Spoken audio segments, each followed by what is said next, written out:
Marathi, the voice of Maharashtra. Satara जिल्ह्यातील 865 ग्रामपंचायतींच्या पदाधिकाऱ्यांची मुदत संपली आहे. त्यामुळे या ग्रामपंचायतींच्या निवडणुका केव्हाही होऊ शकतात.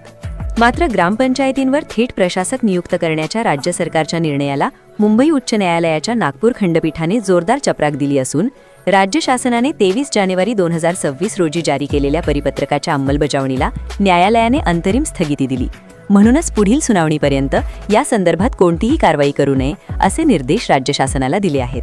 दरम्यान पुढील सुनावणी 17 तारखेला होणार असल्याने या सुनावणीकडे गाव कारभाऱ्यांचे लक्ष लागून राहिले आहे. सरपंच परिषदेचे राज्य उपाध्यक्ष अरविंद दळवी आणि त्यांच्या सहकाऱ्यांनी या संदर्भात याचिका दाखल केली होती.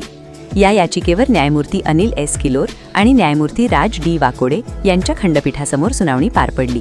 अनेक ग्रामपंचायतींचा कार्यकाळ संपल्यानंतर रितसर निवडणुका न घेता थेट प्रशासक नियुक्त करण्याचा मार्ग शासन अवलंबत असल्याचा आरोप याचिकाकर्त्यांनी केला होता. सुनावणी दरम्यान न्यायालयाने शासनाच्या 23 जानेवारीच्या परिपत्रकाचे निरीक्षण केले.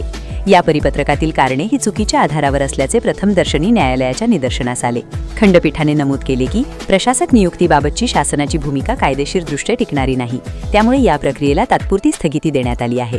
त्यामुळे सातारा जिल्ह्यातील 865 ग्रामपंचायतीवर प्रशासक नेमण्याच्या हालचालींना आता ब्रेक लागला आहे.